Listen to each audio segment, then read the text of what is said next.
Om Sahana Vavatu Sahano Bhunaktu Sahaviryam Karavavahai Tejasvinavaditamastu ma vidvishavahai. Om Shanti Shanti Shanti. Shankaram Shankaracharyam Keshavam Badarayanam Sutra Bhashya Krutau Vande Bhagavantau Punah Punah Ishvaro Gururatmeti Murti Bheda Vibhagine Vyomavat Vyapta Dehaya Dakshina Namaha Samasta Janakalyane Niratam Karunamayam Namami Chinmayam Devam Sadgurum Brahmavitvaram Vasudeva Sutam Devam Kamsachanunamardhanam Devaki Paramanandam Krishnam Vande Jagadgurum Mukam Karoti Vachalam Pangum Langhayate Girim Yat Kripa Tamaham Vande Paramananda Madhavam.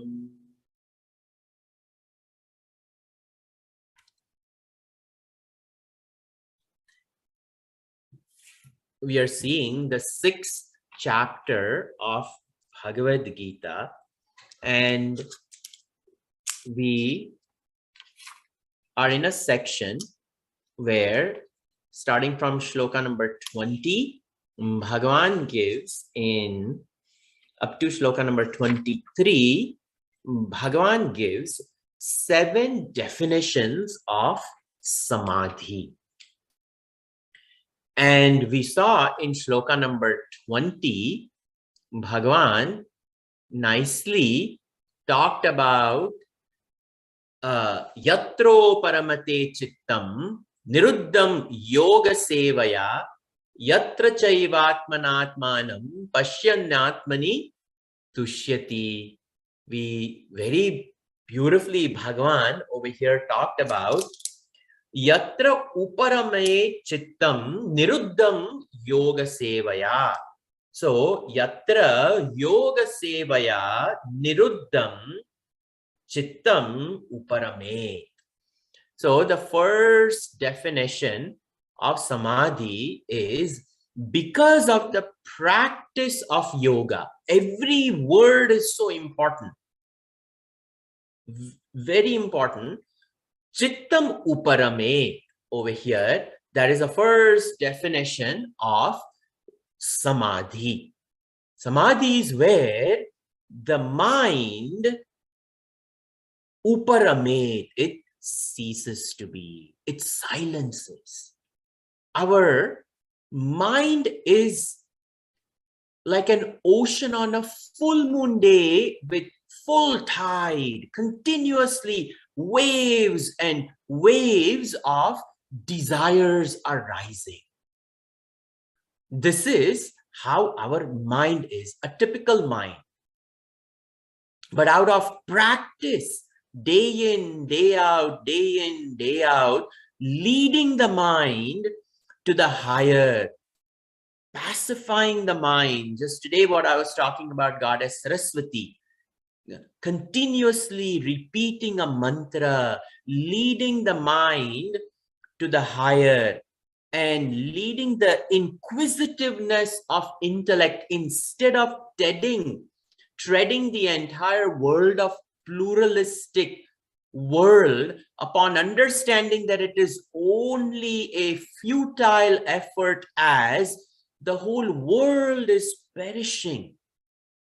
So to find that imperishable, I must look at the absolute, which is what is indicated by the scriptures. So leading the inquisitiveness of the intellect to the higher over here is called niruddham yoga sevaya. Yoga sevaya, by the practice of yoga, chittam niruddham, mind is restrained, mind is brought under control. That is the first sign of a man of wisdom or a person of samadhi.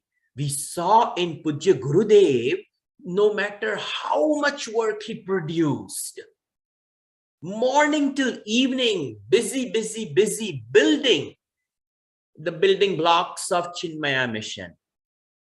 Yet, his mind was ever serene.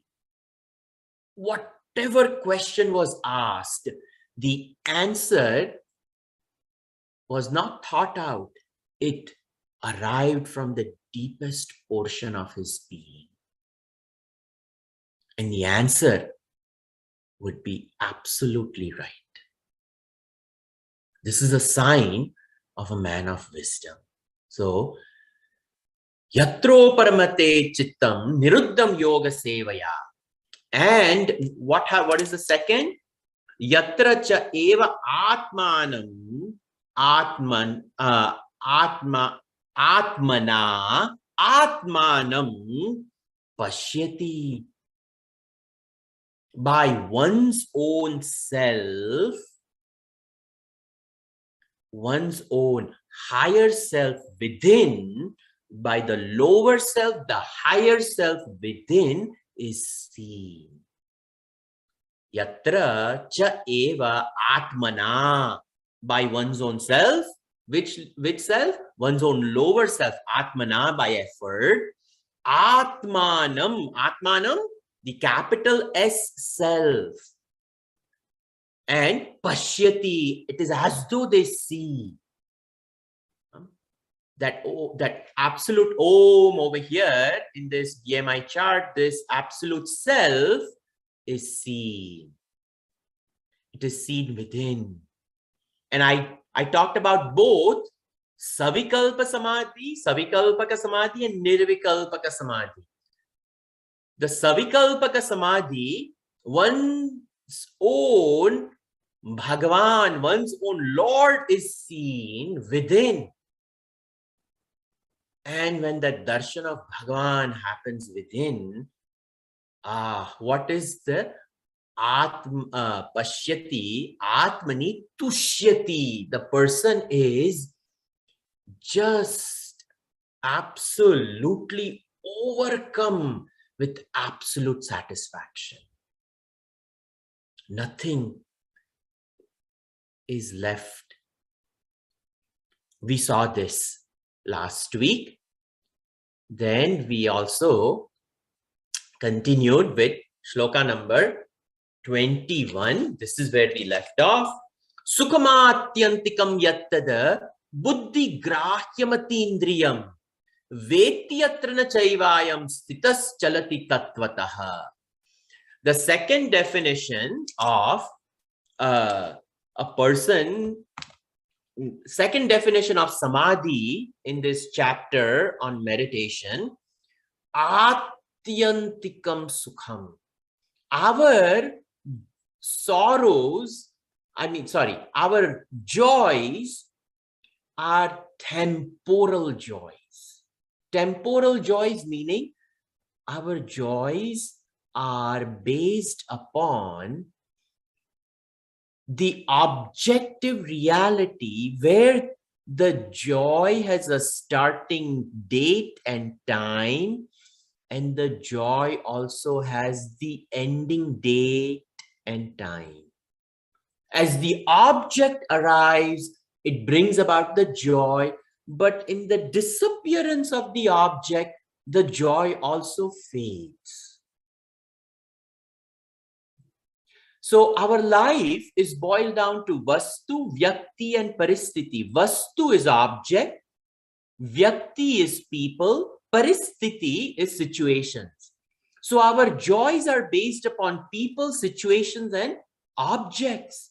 The arrival of right object, the arrival of right people, the arrival of right situations bring about joy in our life. But over here, upon seeing that God, Sukham Atyantikam, absolute joy, Buddhi Grahyam, the Buddhi has understood it.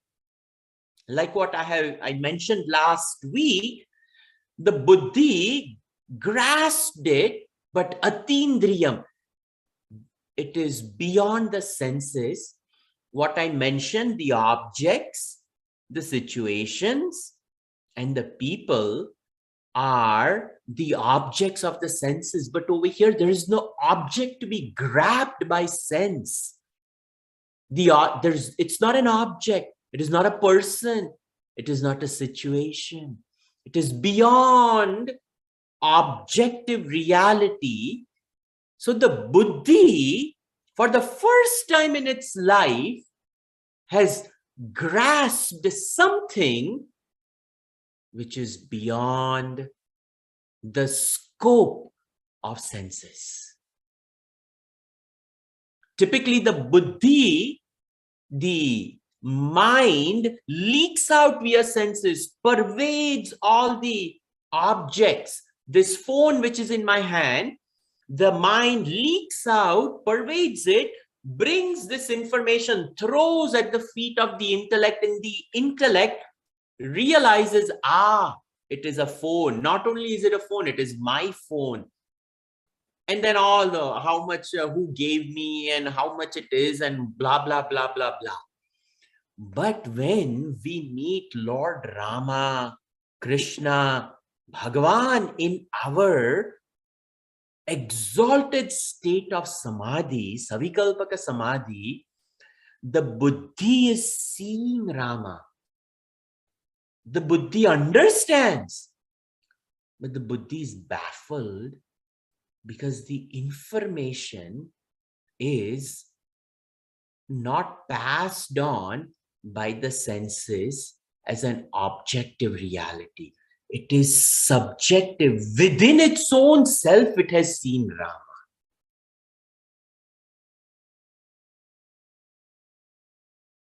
Or in the Nirvikalpaka Samadhi, the Buddhi, which is Jadavastu, sees and understands as though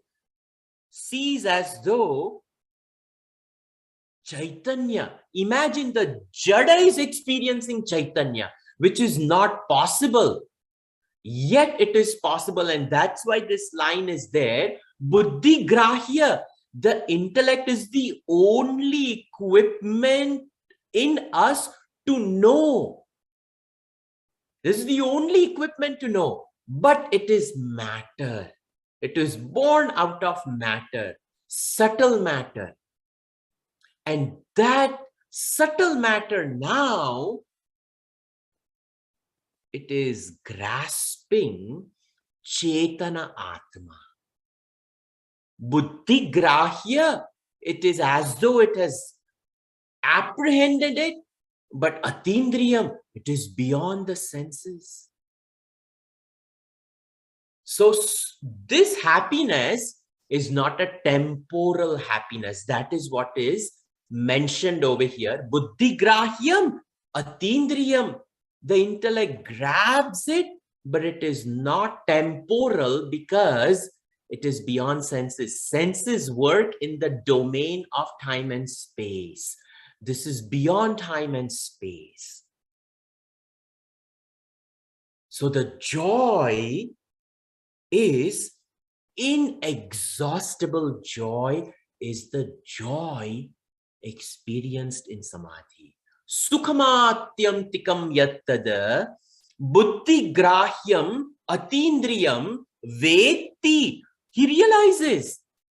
The person realizes in the seat of meditation, I know, but who do I tell? How do I tell? For there is no language to communicate the realization of God within.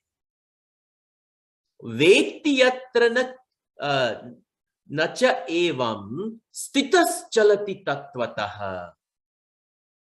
That person knows and he moves about in this realm of truth and this truth alone. The person, Vekti, he knows it. Yatra na chevayam nacha eva ayam stitas chalati tatvatah. Person who comes to establish in this truth, na chalati, they will not move away from it, they will ever abide in it. That is why the sukham is atyantikam. Because now that Lord within is known, and whatever is within is not going to go. The senses may die along with the body, but Atma, realized self remains. That is why Yatra Vekti cha evayam stitas chalati tatvatah. The person situated in it will not move away from it. Na chalati. He will not move away from this realization. It is final. And the person abides in this truth, remains in this God consciousness or self-realization. What all we want to say will remain in it. The person will never ever come out of it. This is where we left off. This is Yatra ayam sthitah na tatvatah chalati. This is the prose order. Yatra, where ayam stitaha, where they come to abide in it out of the practice of yoga and meditation, having arrived to this kingdom of Lord, person na tatvatah chalati, from this truth they will not move away, meaning they will stay in this truth. And thus it is a supreme happiness, supreme abidance. It is absolute, is what they have reached. This is what Bhagavan is saying in this shloka. We continue from here onwards in shloka number 22. Yam labdva chaparam labham manyate nadikam tataha yasmin sthito na dukkhena gurunapi vichalyate. So now, furthermore, light is shed on this person who is in samadhi. So, two more things are talked about over here. 7 signs of samadhi. We saw the 4 signs. Now the 5th one. The 5th one is yam labdva cha aparam labham na manyate. Yam labdva, having gained this kingdom of truth, or having gained this God consciousness. I am doing both, I am explaining Savikalpaka Samadhi and Nirvikalpaka Samadhi.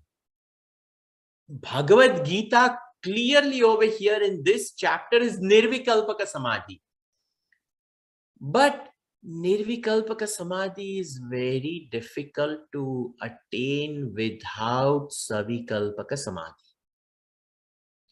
All meditators of the past, all great saints and sages, they have reached absolute only by taking a middle stepping step and then going to the higher. And that step that they have taken is the Savikalpaka Samadhi. Shri Ramakrishna Paramhamsa, Shri Ramana Maharshi Ji, these are just contemporary great people in near past who have advocated the path of worshipping Bhagavan and going towards the higher. Shri Raman Maharshi Ji and Shri Ramakrishna Paramhamsa, one worshipper of Lord Shiva, the other worshipper of Mother Kali. So when we say Yam Labdva, having gained what? In Savikalpaka Samadhi, having gained the God awareness. And in Nirvikalpaka Samadhi, having gained the abidance in absolute truth. So having gained Yam Labdva, Aparam Labham Adhikam Na Manyate. Having gained this realization, having gained Bhagavan, there is no other gain which will give us satisfaction of shloka number 20, happiness of shloka number 21. Absolute fulfillment. Tushyati was the word used in shloka number 20. And in 21, what was used over here is Sukham Atyantikam. So satisfaction in shloka 20 and happiness in shloka number 21. Isn't it true that each one of us wants to be satisfied in life and happy? So that is the gain which is mentioned over here. What do I gain by sitting down and meditating on Rama? Okay, Hanumanji did it. Vibhishan did it. But what do I have to gain? When Rama arrives, even Shabariji did it. What will I gain if Rama arrives in my samadhi? So one over here, what Bhagavan Krishna is saying is when Bhagavan Ramchandra gives us darshan as Savikalpaka Samadhi, this absolute contentment, a sense of highest achievement of this human birth and of all endeavors that we have gone through. This is the highest. And of all the joys that we have experienced, this is the highest bliss we can find. This gain is what is referred to over here, Yam Labdva, having gained this. Aparam Labham, any other gain, is minuscule. It doesn't even come in comparison to the gain of Bhagavan. No money can buy this. No place can deliver this joy except the place of Samadhi. So, having gained this Bhagavan, there is no other gain. A lot of us reduce, our human birth down to the achievements, the gains based upon our bank balance, our degrees, our wealth and possession, how much is the stock portfolio and 401k and so many things we use as a factor to determine our human worth, our achievements, the time and energy we have spent after education, our career. what we have built as family. All this goes into the gain. When somebody reads the eulogy of a person lying in state, what will they read? Where they came from, who their parents are, what education they acquired, the name and fame that they possessed, and what they are leaving behind, what legacy. Just Lata Mangeshkar passed away yesterday, and all these Nightingale of India, and Bharat Ratna, Bharat Vibhushan awards, and all those things. Yes, it will just be left in a showcase over here. An achievement, no doubt. She lived a fantastic life. Who can sing like her in 16 different languages? I'm not at all belittling, the achievement of this great person. But that is all Times of India can print, isn't it? The eulogy which is left for us to read is the gains that she has acquired. What eulogy we would write of Shabariji, you tell me? A forest woman who worked in the ashram of Matanga Rishi, who gave her the Ram Nam mantra, every day waited for Lord Rama and collected berries from the forest. And one day Rama comes, and Rama himself with his own mouth tells her, you are the greatest bhakta. Let me tell you the glory of a bhakta. Navadha bhakti is what he narrates to Shabariji. And Bhagwan himself does the Antyeshti of Shabariji. Who was there to read out the eulogy, her gain? Whatever she thought was, which had worth, which was Ram Nam, that Ram Nam itself is coming to do her Antyeshti.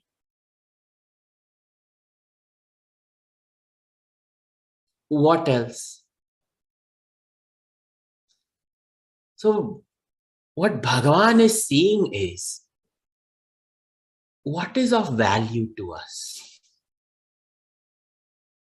What truly matters is when the jiva finds absolute satisfaction and absolute joy, which is a function of the jiva himself. Because the jiva is no longer a jiva, the jiva has finally metamorphosed into Bhagavan. And this is the greatest gain that the jiva can ever find.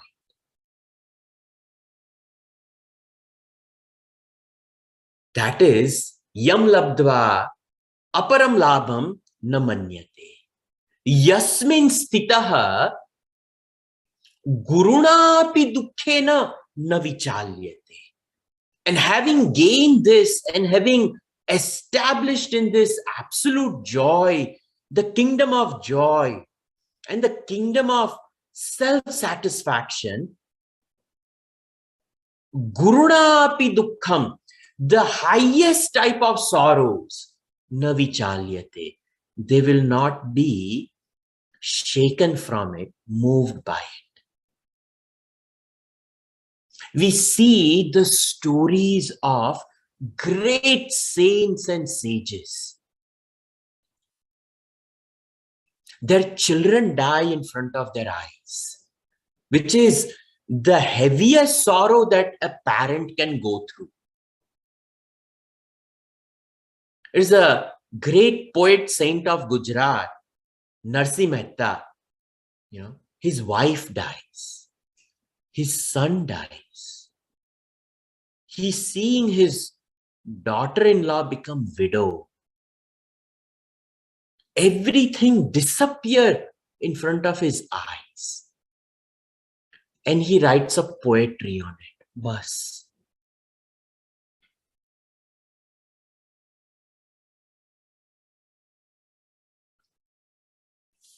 The castles which are built around us, these castles are just falling. That's all he says. Bhangi tuti padi janjar.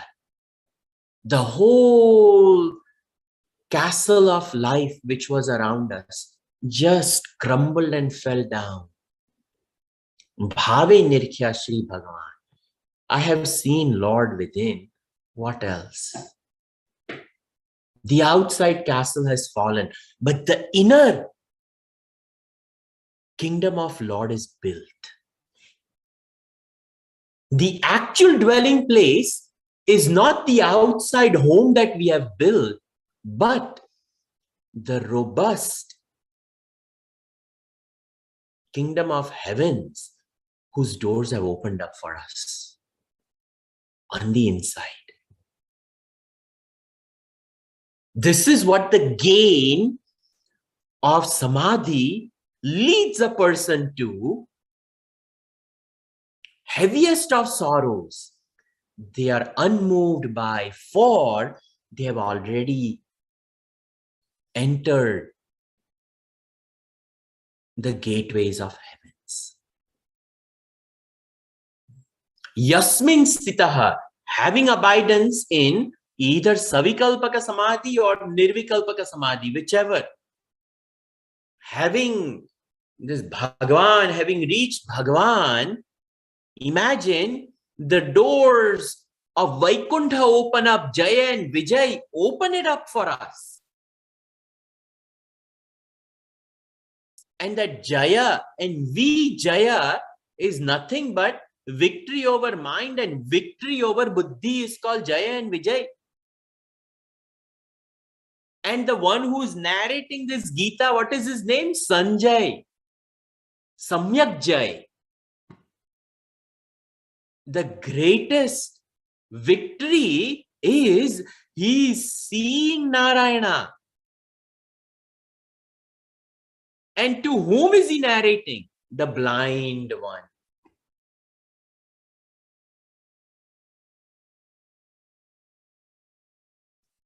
So Jaya and Vijay is our mind and intellect. Our mind and intellect falls as asuras. This is a story. Our mind and intellect is a dweller of heavens. But when they make blunder, they come down as Hiranyakashipu, Hiranaksha. One worships the body, the other one worships the wealth. That's all. That's all we are doing. And then Bhagavan has to come over here and take us back up there, and we become the gatekeepers of the heaven. We become the gatekeepers of the heaven. The mind and the intellect themselves are the doorway to Vaikuntha. And having seen him, that is Sanjay. Samyak Jai. Beyond Jaya and Vijaya. Because Jaya and Vijaya is my self-effort to keep my mind and intellect completely in this sadhana which is talked about over here. Niruddham Yoga Sevaya is keeping the asura of the mind and the intellect is turned into Jaya and Vijay to open up the heavens. And when that happens, it's the highest gain. From there is no falling back. Thus, Yasmin Sthita, having acquired, having attained the entire kingdom of Vaikuntha, Guruna api dukkhena na vichalyate. Guruna api dukkhena. even with the heaviest of sorrow.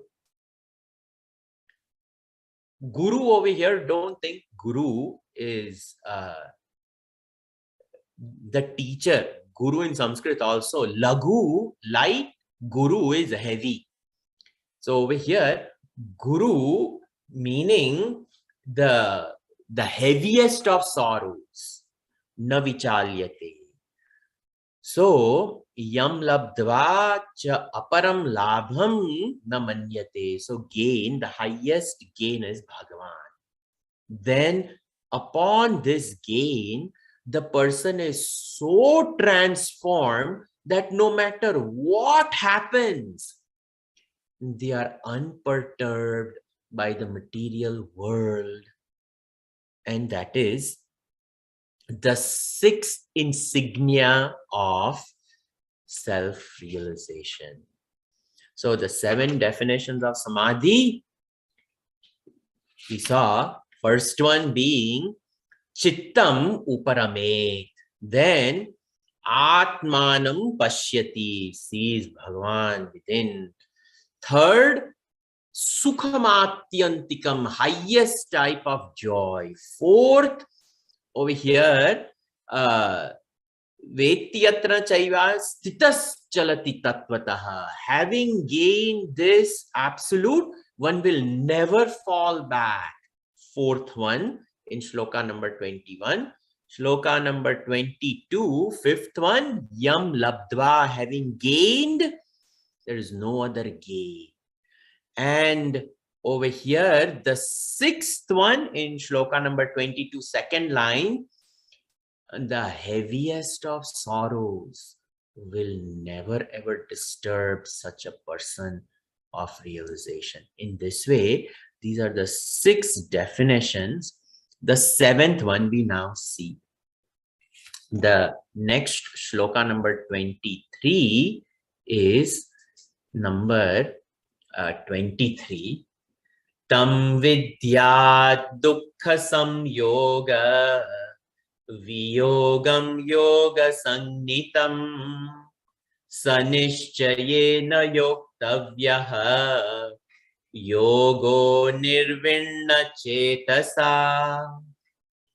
So the 7th definition is actually the definition of yoga. What is the definition of yoga? Tam vidyat dukkha samyoga viyogam. So the 7th definition is dukkha samyoga tasya viyogam is yoga. In 2nd chapter, Bhagavan had given yoga karma sukaushalam. Dexterity of action is yoga. Here's another definition of yoga.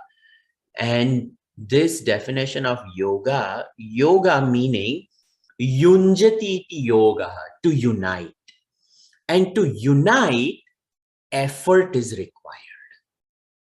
To unite with action properly, we have to think out, then plan it, and then execute it. That's how an action is done. And when action is done properly, with proper attitude, it is not karma, it is karma yoga. You are united with action properly. When we do the same action within, where there is no action, but yet there is a great amount of action.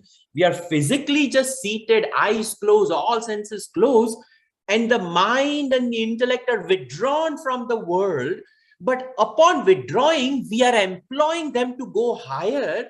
So subtle action is happening.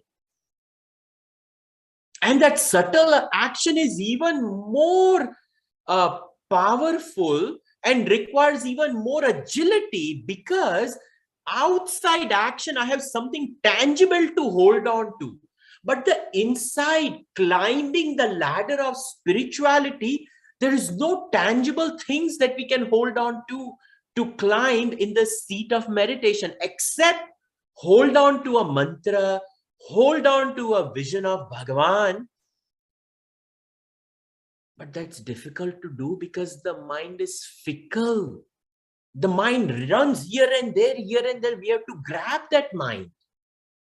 So the dexterity of the mind and the intellect in spiritual pursuits is even greater than in the material pursuits.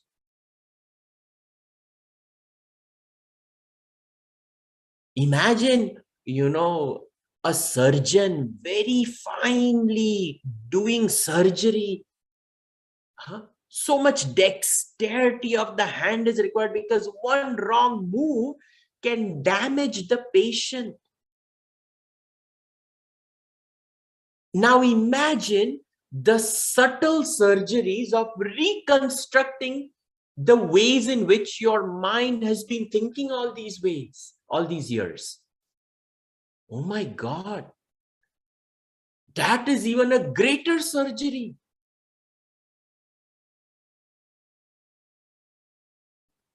To change the direction of the thought flow of our mind. Oh my goodness. It takes decades just to convince the mind sometimes, Imagine Narendra arrives in front of Sri Ramakrishna Paramhamsa as an atheist.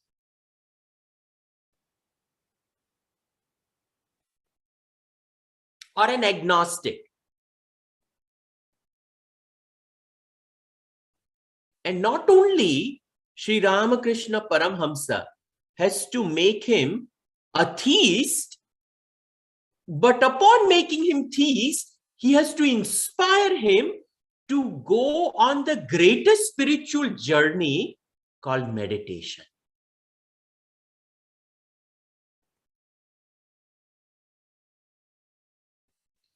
Externally converting is easy, but the external conversion, because of the presence of a powerful guru, he was able to do it.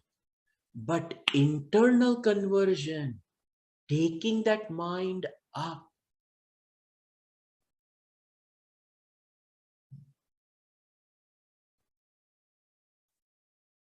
that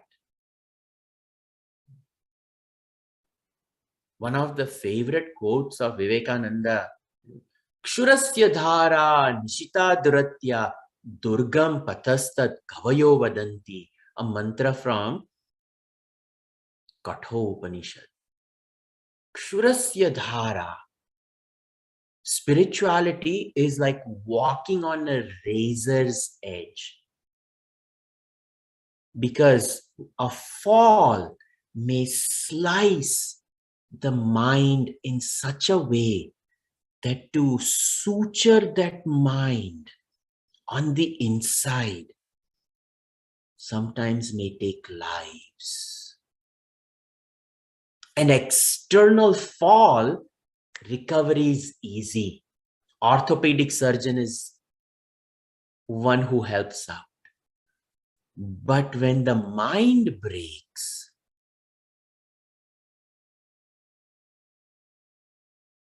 who will bandage it? Uma Kasinath can only go so far.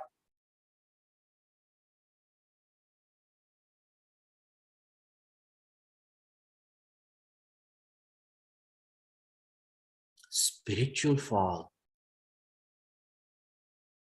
But once this ladder of spirituality has gone way up there, and that mind arrives in the kingdom of Vaikuntha, and that mind which has been perturbed by sorrow, sadness, that mind now does not register sorrow.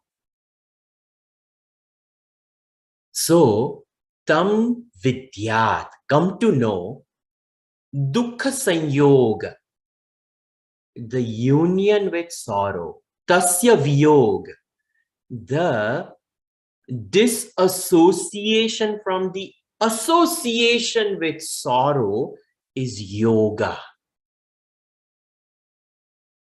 And now the person having reached the samadhi, this becomes effortless. We have effortless affinity for sorrow. The mind wallows in sorrow. Little scratch happens and you see that child, oh, start crying.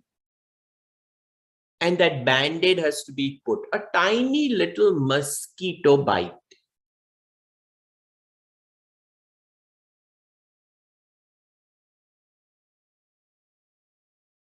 Any type of a child, the pain is at the level of the body. And then the growing up, the pain is mind interacting with this world. For a student, I did not get the grades that I wanted. Sorrow. High school, I did not get the girl that I wanted to ask for prom. Somebody else asked her. Sorrow.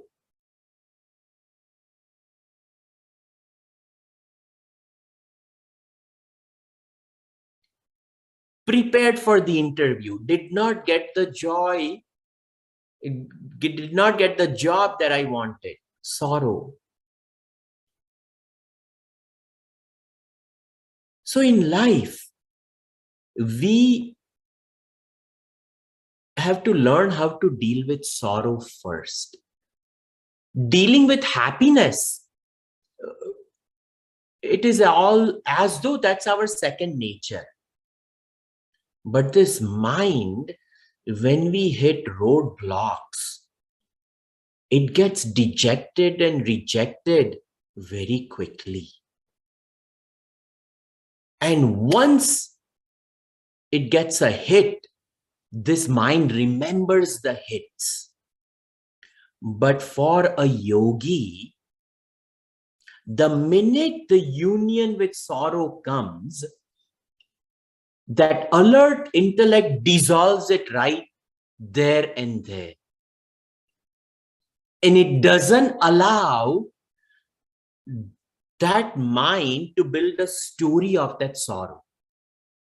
And this is the seventh definition of samadhi, where sorrow is dissolved where it is found. It is not taken on to the next level known as a burden of sorrow.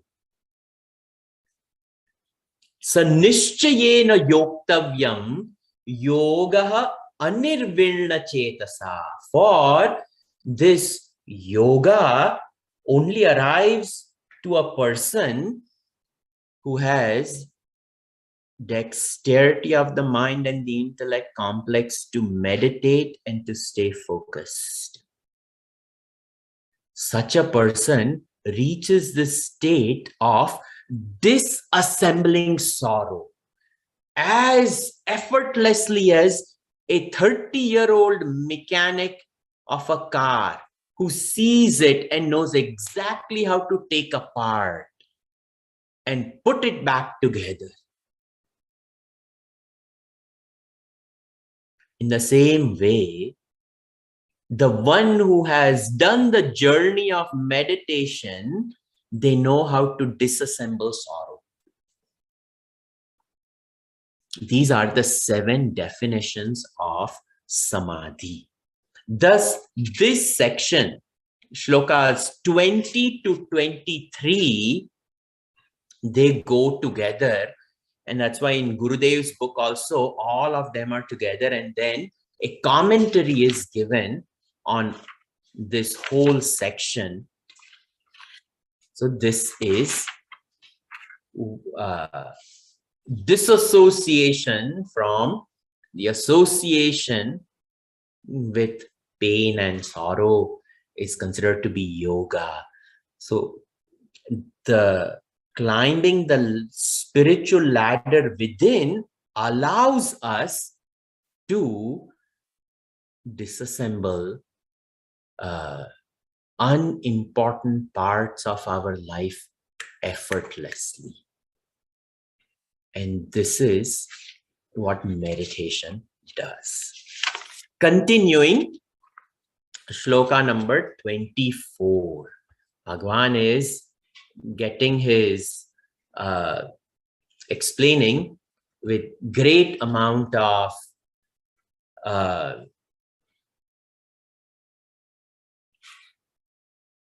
Bhagwan is explaining this samadhi and explaining this meditation with great amount of detail over here. Now, what are the obstacles that can come and how to overcome all of them? Sankalpa prabhavan kaman tyaktva sarvan sheshatah manassaivendriya gramam viniyamya samantatah. So Bhagavan says, Sankalpa prabhavan kaman tyaktva sarvan asheshitah. So Sankalpa prabhavan sarvan kaman asheshitah tyaktva. This is the prose order. So Sankalpa prabhavan, born out of Sankalpa. Sankalpa is nothing but a mind which has already made a conviction to entertain a particular thought, emotion, or an action. That is called Sankalpa. It is a precursor to an action. No action can be produced without a Sankalpa. But our Sankalpas are so quick that we overlook the fact that we have acted indeed on our desires. It is as though we have acquired dexterity in living life that we forget to examine our desires. We just live them. So, Sankalpa Prabhavan Kaman, all the desires born out of mental imaginations.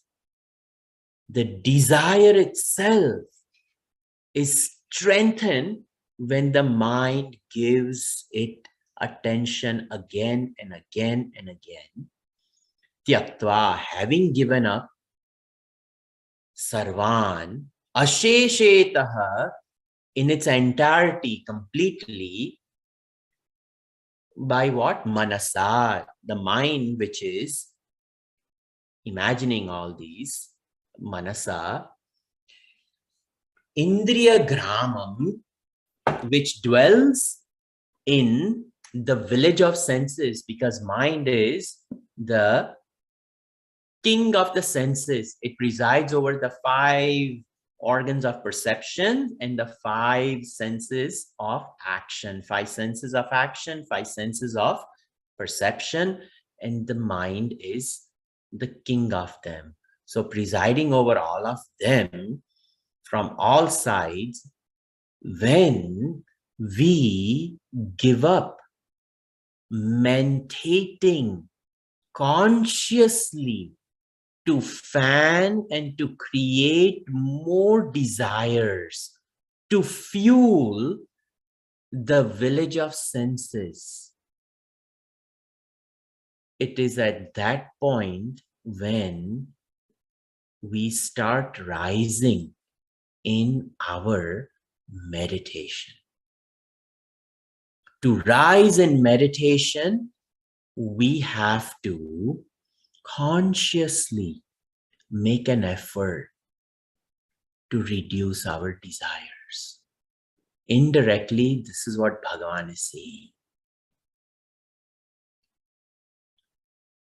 If we have a desire to meet Bhagavan, if we have a desire to be, we must consciously work at reducing desires. This is what is said over here. Sankalpa prabhavan kaman sarvan kaman tyaktva sarvan asheshitah manasevendriya gramam viniyamya samantatah. Viniyamya, very carefully regulating them and overcoming them from all sides, we will be able to meditate. So this is the first obstacle in meditation is desire. If somebody says, I cannot meditate, Swamiji, I cannot focus, the reason is desires. We will see the remaining. We'll continue from here next week. Sarve bhavantu sukhinah, sarve santu niramayah, sarve bhadrani pashyantu, ma kaschit dukha bhag bhavet. Om shanti shanti shanti. Harihi Om Shri Gurubhyo Namaha. Harihi Om.